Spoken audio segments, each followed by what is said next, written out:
Welcome to the Toolbox.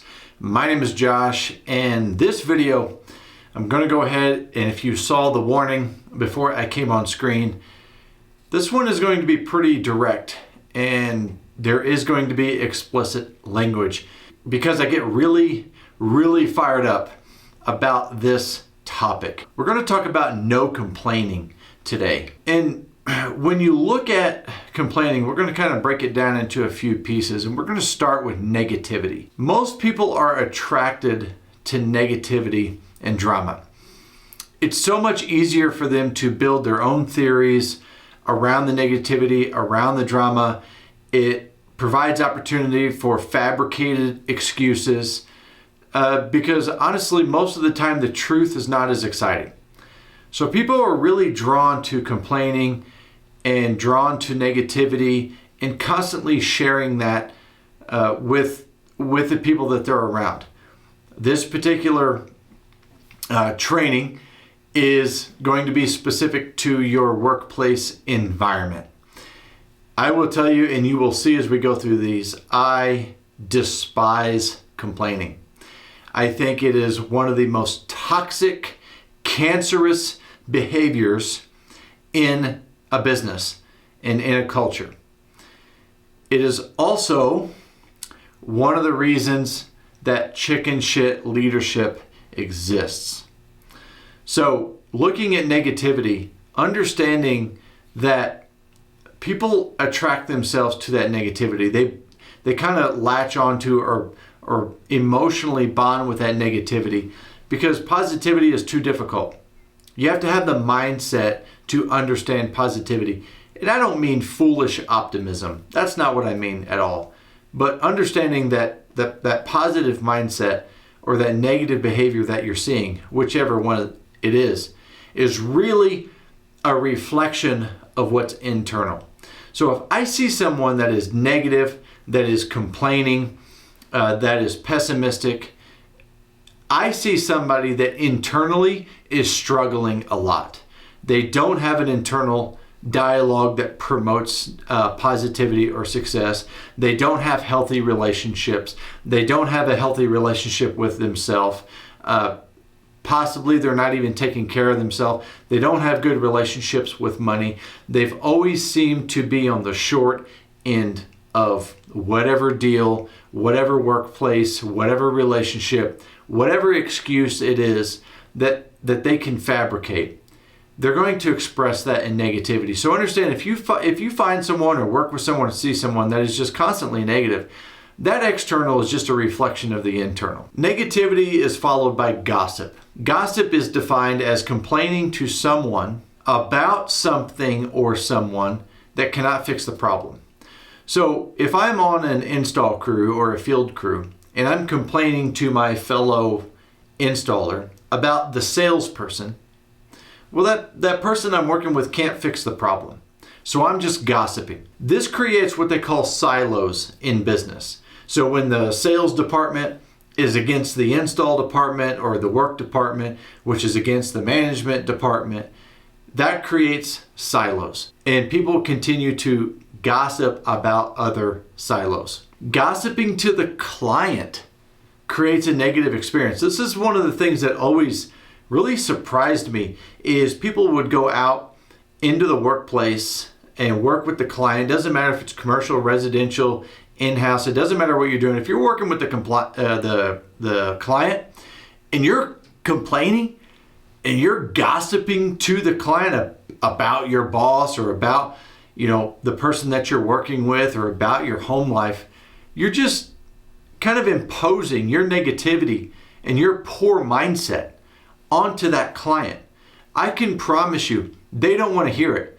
And if they are kind of engaging in that conversation, most of the time it's just because they're too nice to tell you to shut the fuck up. They don't want to hear your negative story. They don't want to hear you complain. They really don't care. They care about what's in it for them. Your responsibility is to focus, is to create an experience. Stop complaining.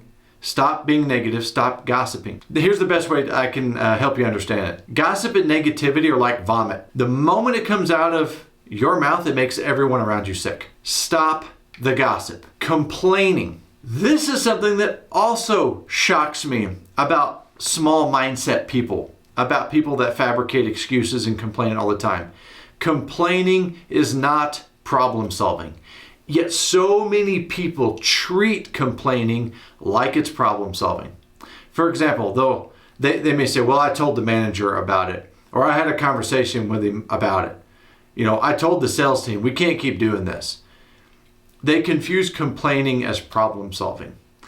That to me shows the level of emotional maturity that person really has, or in this case, really lacks. Here's one of the best pieces of advice that I will ever give you. Stop focusing on the problem and start focusing on the solution. When you are able to make that maturity mindset shift, when you're able to start focusing on the solution, you become more valuable. You create a better experience. You are now working and developing yourself into being a leader, which means people will pay you more. People will respect you more. People will communicate with you better. And the clients will want to be part of that experience that you're creating. Stop focusing on the problem and start focusing on the solution. Complaining creates an easy button mindset in chicken shit leadership. So if you have a weak manager and you have someone that is overly dominant, overly negative and pessimistic, and constantly just attacks that manager with problem after problem after problem, which is really their fabricated perspective of what they see a problem to be. That chicken shit leadership is not going to confront that individual. They're just going to absorb it. They're going to say, okay, I'll take care of that. Yeah, I'll have that conversation. Yes, I'll look into it. And they just absorb it. They become a sponge.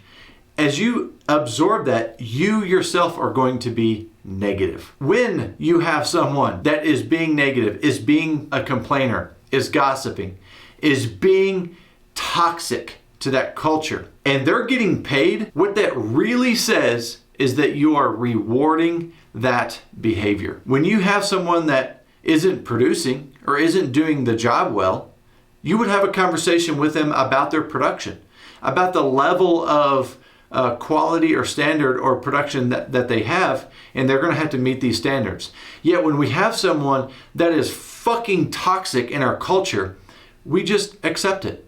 And we continue to reward that individual by paying them to behave that way. We're promoting that behavior when we don't address it. That chicken shit leader decides to take on everyone else's problems and nothing ever gets solved.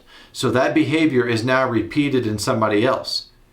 Because if you're tolerating that behavior, why would someone else work harder to set a precedence of being positive and elevating that standard if you're going to pay this other person the same compensation to behave this way? See, negative, toxic behavior creates contradiction in a culture. You have to eliminate it. Now, I'm not saying that you have to fire that individual immediately. It is your job as a leader to coach that individual. And behaviors can be coached. Because I said earlier, external is a reflection of internal. If that person is being negative, pessimistic, and toxic, it's because what's going on in their head and in their heart, that's negative. That's where the problem really lies. They just express it onto everybody else. Nobody around here works hard enough. I can't get the information that I need. The sales team never tells us what they're doing. They always overpromise, and then we get stuck cleaning up their mess. This and this. You can come up with a million excuses. The problem is you're the problem. You have to start thinking about how to create solutions and stop focusing on the problem. So I'm going to help you develop a simple and effective solution that's going to help mitigate most of the complaining. If you are going to complain about something, you are required to provide at least one solution to that problem, period. And if you don't have at least one solution, you shouldn't be allowed to complain. Because if you are in a complaining mindset, first of all, if you're going to mindlessly complain, I'm going to fire you. Your skill set is not worth the continued investment to tolerate your toxic fucking behavior. You have a problem, help me identify the problem, but provide at least one solution. When I had my first company, this was a rule that we implemented.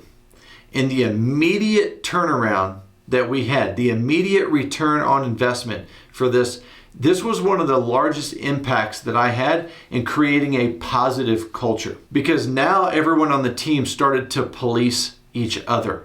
If you were going to complain, hang on, tell me about the problem, but what are we going to do to solve it? Mindless complaining destroys companies. It destroys teams. It is so toxic in a culture. So if you're going to complain, you have to provide at least one solution. And here's something that I have learned over the years.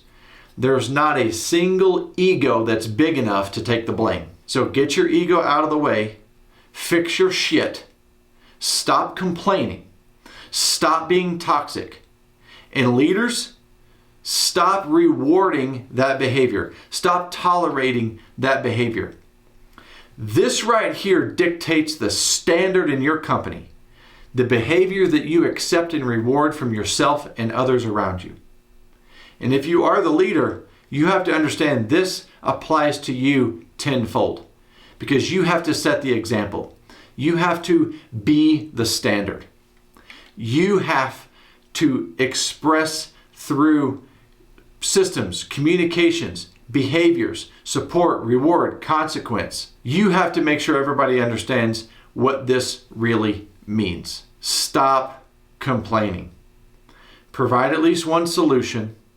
Work together to implement the solution and move on from the problem. Guys, thank you so much for spending this time with me. I hope this resonates with you. I hope you're able to focus on the solution and stop focusing on the problem. Get shit done. See ya.